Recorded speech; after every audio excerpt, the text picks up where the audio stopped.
عايزك تتخيل معايا قائد عظيم بيغزو العالم، بيحكم امبراطورية ما بتغيبش عنها الشمس، وفجأة بيموت. لكن الحكاية ما انتهتش، دي لسه بتبدأ. لأن جثة الإسكندر كانت أغلى من التاج، وكل واحد من قاداته كان عايزها لنفسه. واحد فيهم عمل حاجة مجنونة غيرت تاريخ مصر للأبد. الحكاية دي مش مجرد تاريخ، دي فيلم أكشن من العيار التقيل. اسمع بقى اللي حصل.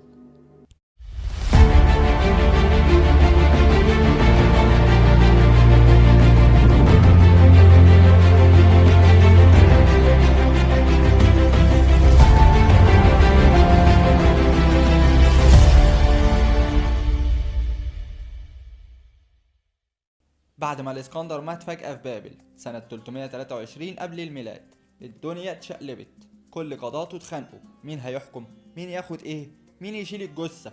بس وسط الدوشة دي ظهر بطلميوس، واحد من قادة الإسكندر المخلصين واللي كان عينه على مصر.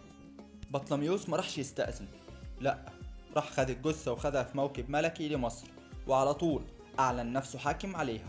والله مصر دخلت العصر البطلمي بجثة. بس ما تستناش ملك يوناني وخلاص، لا، ده بطليموس لبس التاج الملكي وبدأ يخلط بين الحضارة المصرية القديمة والهوية اليونانية، حاجة كده ما بين الكهنة وعبدة زيوس. البطالمة كانوا أذكياء، بنوا معابد لآلهة مصريين بس كتبوا أسمائهم بالإغريقي. أنشأوا مكتبة الإسكندرية وسابوا الشعب يبص عليهم على إنهم ملوك وأنصاف آلهة كمان. وعلى مدار 300 سنة اتحكمت مصر من بيت واحد، بيت بطلميوس، لحد ما جت كليوباترا السبعة آخر ملكة، واللي كانت بداية النهاية.